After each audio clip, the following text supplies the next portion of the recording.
میرا بھائی گزارش یہ ہے کہ پاکستان میں کچھ بینک ہیں جو صحیح معنی میں اسلامی طریقہ کار کے مطابق کاروبار کرتے ہیں، اس کی تصدیق بڑے بڑے علماء کرتے ہیں، لیکن کچھ علماء یہ کہتے ہیں کہ وہ 100% تو اسلامی نہیں ہے، لیکن 80% ان میں 20% ابھی بھی غلطیاں ہیں۔ لیکن ایک بات یاد رکھیں کہ اگر ہم صرف ان کی 20% غلطیوں کے پیش نظر ان کی مدد نہیں کریں گے، وہ بینک بند ہو جائیں گے، ہم پھر یہودی بینکوں کے محتاج رہیں گے، کیونکہ بینکنگ کا سارا نظام تو یہودیوں کا ہے۔ کہ جتنے دنیا میں بڑے بڑے بینک ہیں سب یہودی، ہمیں ان کی مدد کرنی چاہیے اور علماء کو ان کی اصلاح کے لیے تجاویز دینی چاہیے تاکہ ان کا کام چلے۔ لیکن الحمدللہ چل رہے ہیں اور کامیابی سے ان کا نظام جو ہے وہ مزاربت بھی ہے، مشارکت بھی ہے، مرابحت بھی۔ اصل بات سمجھیں فرق کیا ہوتا ہے، کیونکہ فرق بڑا باریک سا ہے نا۔ اگر ہم نے کسی بینک کو جا کے لون کے لیے درخواست دی کہ جی میں نے گاڑی خریدنی ہے 20 لاکھ کی، مجھے 20 لاکھ کا قرضہ دیا جائے، تو بینک اپنی گارنٹی لے کر تسلی کر کے کاغذات بنا کے مجھے 20 لاکھ دیں گے، لیکن اس پہ سود مقرر ہوگا کہ جی 11% آپ کو سود دینا ہوگا صاحب، کہیں کم ہوگا کہیں زیادہ ہوگا۔ تو یہ تو گاڑی لینا حرام ہے، کیوں؟ ہم نے تو پیسے لیے نا ان سے، اور وہ بھی سود کی پرسنٹیج طے کرنے کے بعد ہم نے پیسے لیے ہیں، یہ تو خالص سود ہے۔ اسلامی طریقہ یہ ہے، جیسے یہاں سعودی عرب میں بھی ہے، بڑے بڑے بینک، بڑی بڑی کمپنیاں، آپ ان کو کہتے ہیں کہ جی میں نے فلاں گاڑی جو ہے خریدنی ہے، وہ کہتے ہیں ٹھیک ہے، وہ گاڑی بینک خریدتا ہے، آپ نہیں خریدتے، وہ گاڑی کاغذات اس کا سودا بینک کے نام ہوتا ہے۔ اب بینک کہتا ہے جی یہ گاڑی، انہوں نے کہا اچھا، اب بینک نے خریدی تھی 20 لاکھ میں، انہوں نے کہا ہم آپ کو یہ گاڑی دیں گے لیکن 21 لاکھ میں، کیونکہ انہوں نے بھی تو نفع کمانا ہے۔ اور یہ بھی ہے کہ وہ ہم 21 لاکھ لیں گے آپ سے، قسطوں میں لیں گے۔ اب اس کا مطلب یہ ہے کہ ہمیں انہوں نے 21 لاکھ نہیں دیے، 21 لاکھ کے بدلے میں گاڑی دی ہے، تو یہ سود نہیں بنتا۔ اچھا ایک طریقہ اور بھی ہے، وہ یہ کرتے ہیں، وہ کہتے ہیں کہ جی آپ ایسا کریے، یہ گاڑی ہم سے کرایہ پہ لے لیں،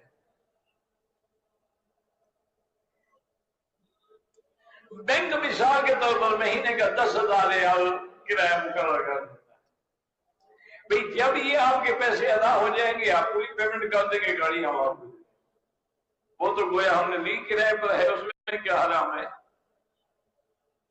اس لیے فرق یہ ہوتا ہے کہ اسلامی طریقہ جو ہے وہ خالص حلال ہے۔ اسی طرح ان کا طریقہ مثلا آپ سے آپ نے پیسے اکاؤنٹ میں رکھ دیے، سیونگ اکاؤنٹ میں 2 کروڑ، اب آپ کو پتہ نہیں ہے کہ وہ 2 کروڑ کہاں لگا رہا ہے بینک، آپ کو 7% سود دے رہا۔ اچھا بعض چالاک بینک کا ہے، وہ تو یہ کرتے ہیں نا، آپ سے 2 کروڑ لیا 7% سود پہ، انہوں نے وہی 2 کروڑ آگے 14% والے بینک کو سود پہ دے دیا، جب وقت آیا 7% خود اٹھا لیا، 7% تمہیں دیتے ہیں، یہ سود ہے۔ اسلام میں ہم بات کی جا رہے ہیں، وہ کہتے ہیں کہ دیکھیں مثلا ایک آدمی کے پاس 2 کروڑ ہے، اس دور میں 2 کروڑ سے کیا کام ہو سکتا ہے؟ وہ کہتے ہیں جب ایسا کرو کہ 20 آدمی مل جاؤ تو 20 میں 40 کروڑ ہو جائے، 40 کروڑ سے ایک پلازہ کھڑا کر دیتے ہیں، جائیداد بھی بن گئی اور کرایہ آیا اور تقسیم ہونا شروع ہو گیا، پیسہ بھی موجود ہے اور روز بروز قیمت بھی بڑھ رہی ہے نا۔ تو اسلامی طریقہ کار میں بڑا فائدہ بھی ہے، حلال بھی ہے، اجازت بھی ہے۔ اب تو آپ حیران ہوں گے کہ بڑے بڑے جو بینک ہیں نا ورلڈ میں، بڑے نام ہیں جن بینکوں کے، تقریباً 20 کے قریب نے یہ فیصلہ کر لیا ہے کہ ہم اسلامی اصولوں پہ بینکاری کریں۔ وہ مسلمان نہیں ہو گئے، وہ کافر ہیں، لیکن ان کا اس میں تو زیادہ فائدہ ہے۔ اور پھر ہم جس کو قرضہ دیتے قرضہ ڈوب بھی جاتا ہے۔ یہ جو اسلامی طریقہ کار اس میں تو قرضہ ڈوبتا ہی نہیں ہے، کوئی قرضہ کھاتا ہی نہیں۔ اس لیے اب وہ بھی اسلامی طریقہ کار پر جو ہے نا، کیونکہ یہ ایک ایسا گورکھ دھندا ہے۔ میرے ایک دوست نے، بڑی پرانی بات ہے، سائیکل فیملی سے تعلق رکھتے تھے، کہ ان دنوں میں جب کارخانے اور ملیں اور یہ سب حکومت نے اپنی ملکیت میں لے لی تھی، چھین لی تھی ان سے، وہ آیا عمرہ کرنے۔ میرا دوست تھا، میں آیا، مجھے ملا، میں نے اس کو کھانے کے لیے بلایا، اور میں نے بطور افسوس اس سے کہا، میں نے کہا یار بڑا افسوس ہے، آپ کی تو بڑی ملیں تھیں، ایک نہیں کئی ملیں تھیں، ان کی سب کو چھن گئی۔ وہ ہنسنے لگ گیا، کہا مکی صاحب ہمارا تو کوئی نقصان نہیں ہوا۔ کیا کہہ رہے ہو بھائی، یہ اربوں کی تمہاری ملیں تھی، وہ ساری حکومت نے چھین لی ہے، کیا نقصان؟ انہوں نے کہا وکیل صاحب آپ عرب میں بیٹھ کے پڑھاتے ہیں، آپ کو کیا پتا ہے اس گورکھ دھندے کا؟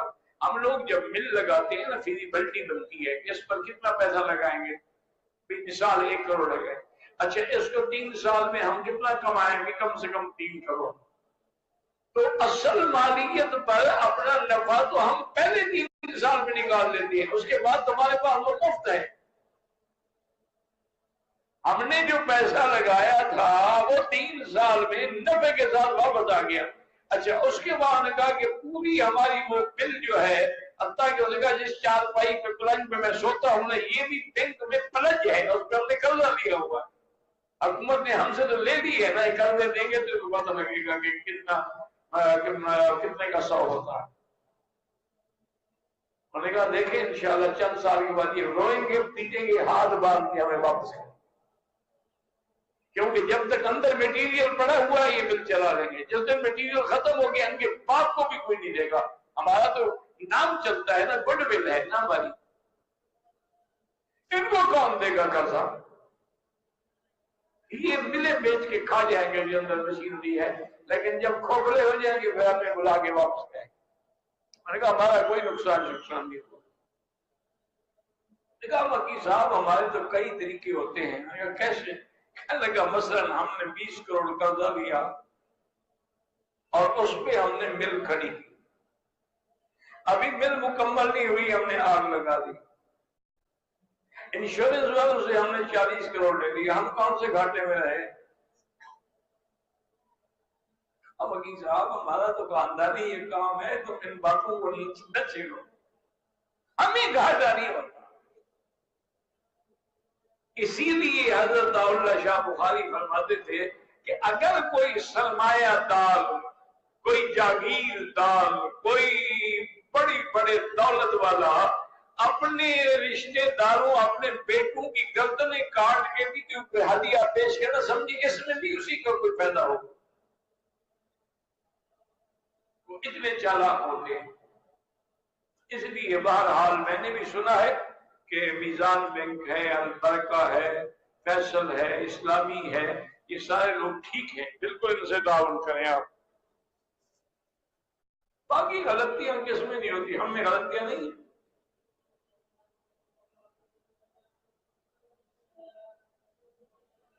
میں چارٹرڈ اکاؤنٹنٹ ہوں، میں نے بتایا ہے نا، وہاں اسلامی بینک ہے، المیزان ہے، البرکہ ہے، استثمار الفیصل، استثمار الخلیج ہے، یہ بینک ہے۔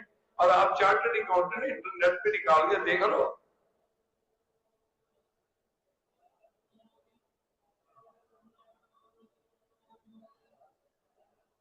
کہتے ہیں ایک آدمی خواب حضور کی زیارت کے بارے میں، آپ کے بارے میں بتا رہے تھے، بارہ وہ جانے اس کا کام جانے، میں تو نہیں کہا کسی سے، اللہ عالم اس کو کہاں سے خبر مل گئی۔ یا کوئی اور بھی تو مکی صاحب ہوں گے نا، آج کل تو ماشاءاللہ لین لگی ہوئی ہے مکی صاحب۔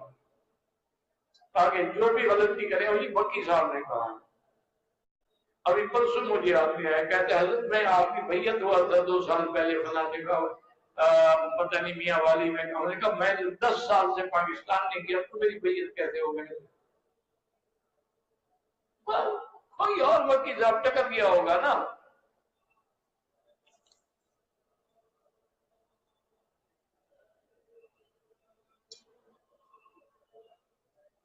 ہمارے ہاں جب ملک میں آدمی مر جاتا ہے 3 دن جو ہے وہ تو 3 دن کا سوگ شریعت میں ہے، باقی 40واں یا جمعراتیں کرنا ہے بدعت ہے، بالکل ناجائز.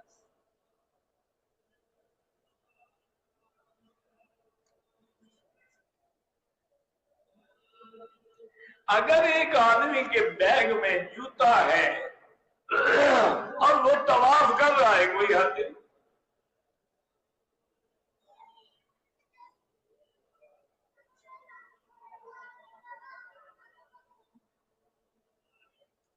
کسی خاص آدمی کے اذان دینے کے دوران کتا بھونکنا شروع کر دے تو کیا کرنا چاہیے؟ کتے کو مارنا چاہیے؟ اذان والے کو تو کچھ نہ کہیں. بھائی جب آدمی کا اللہ کا نام لے گا شیطان تو چیخے گا نا، کتا تو شیطان ہے.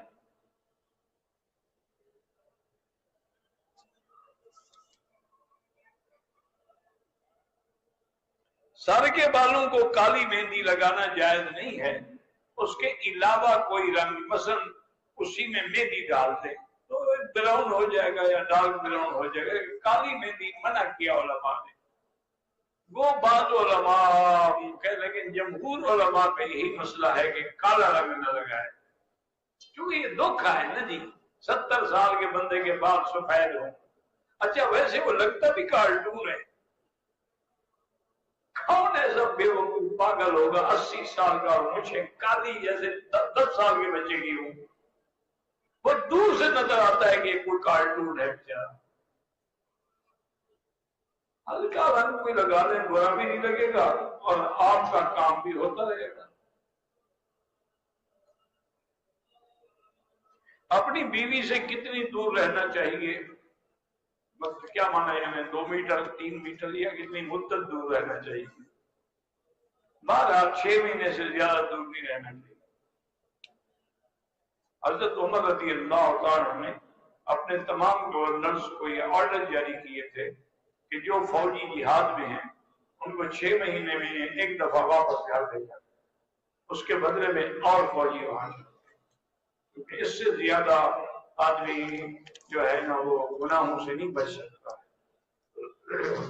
خود سیدنا امیر المومنین حضرت عمر رضی اللہ تعالیٰ عنہ نے اپنی بیٹی بی بی حفصہ سے جو حضور کی بیوی ہے رضی اللہ عنہ سے پوچھا تھا بیٹی ایک عورت بغیر مرد کے کتنی مدت تک صبر کر سکتی ہے کہ گناہ نہ کرے؟ تو بی بی حفصہ نے کہا ابا جان آپ نے قرآن نہیں پڑھا ہے؟ حضرت حیران ہو گئے، کہا کیا مطلب؟ انہوں نے کہا اگر عورت کا خامد مر جائے تو عدت کیا ہے؟ انہوں نے کہا اربعۃ اشہر و عشرہ 4 مہینے 10 دن کا بس اتنی دیر صبر کر سکتے اس کے بعد شادی کرے. جب اللہ نے ایک حد مقرر کر دی ہے تو بات ختم ہو. اگر حاملہ ہے تو وضع حمل تک کیوں، پھر تو حمل کی تکلیف سے اس کو زیادہ وہ نہیں ہوگا نا، غلط خیالات نہیں آئیں گے جو پہلے پیٹ میں بوجھ ہے. تو بہرحال اس لیے حضرت عمر نے پھر دونوں کو ادھر حمل مدت تھی ادھر 4 مہینے 10 دن تھے، ان نے درمیان میں اجتہاد کر کے 6 مہینے کاٹ دیا کہ ہر فوجی 6 مہینے سے زیادہ تاحق نہ رہے. تو اگر آپ بھی کسی دوسرے ملک میں ہیں یا 6 مہینے میں گھر چھٹی جائیں یا ایک دفعہ اپنی بیوی کو عمرے پہ منگوا دیا 1 دفعہ کو چلے گئے. انسان ہے نا جی آج کل کے دور میں، اور خاص طور پہ جب سے یہ ٹیلی ویژن اور ڈش اور کیبل کی لعنت آئی ہے نا، اب تو شاید اللہ جس کو بچائے وہ بچے. میں تو نہیں مانتا ایسے لوگ ہوں گے جو بچے ہوئے ہیں، اللہ ان کو محفوظ رکھے، یا جنہوں نے اس دور میں بھی اپنے گھر میں یہ چیزیں نہیں آنے دی اور اپنے گھر والوں پہ بچوں پہ بچیوں پہ اولادوں پہ نظر ہے.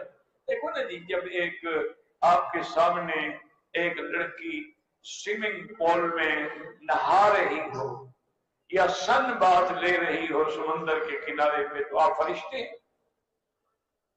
کیسے آپ برداشت کر سکتے؟ یا وہ لڑکی فرشتہ ہے کہ ایک مرد سوئمنگ کر رہا ہے اور بڑا اس کا کثرتی بدن ہے، سٹال بدن ہے، اور دیکھ رہی ہے، اور اسے ایک جانگیے میں کھڑا ہے.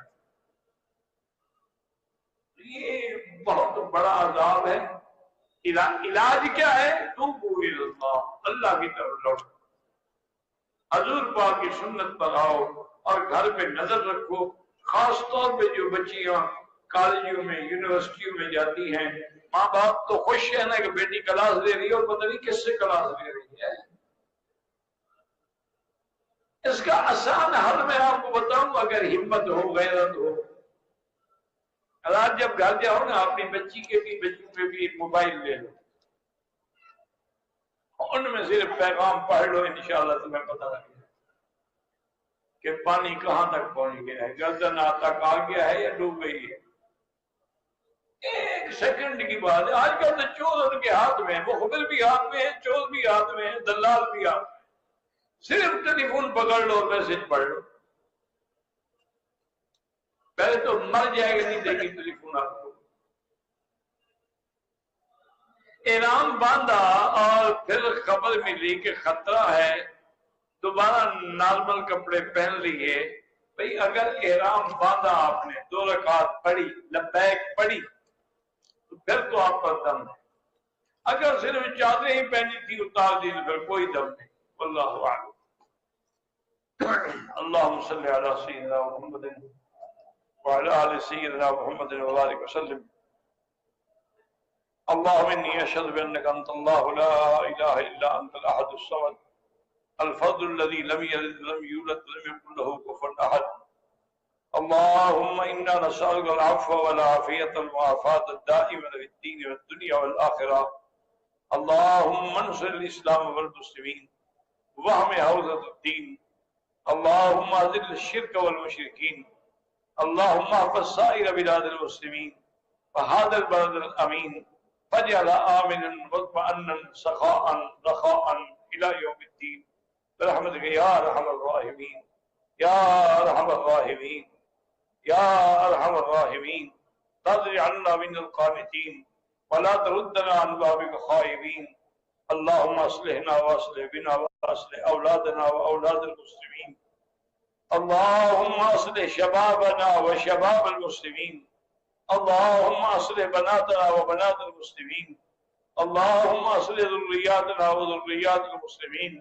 اللہم اصلح لنا شأننا كلها ولا تكلنا إلى أنفسنا طرفة عين قط ولا أقل من ذلك.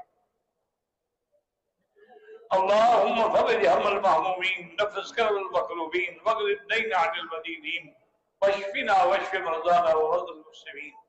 صلى الله تعالى على خير خلقه سيدنا محمد وعلى آله وأصحابه أجمعين. اللهم صل على سيدنا محمد وعلى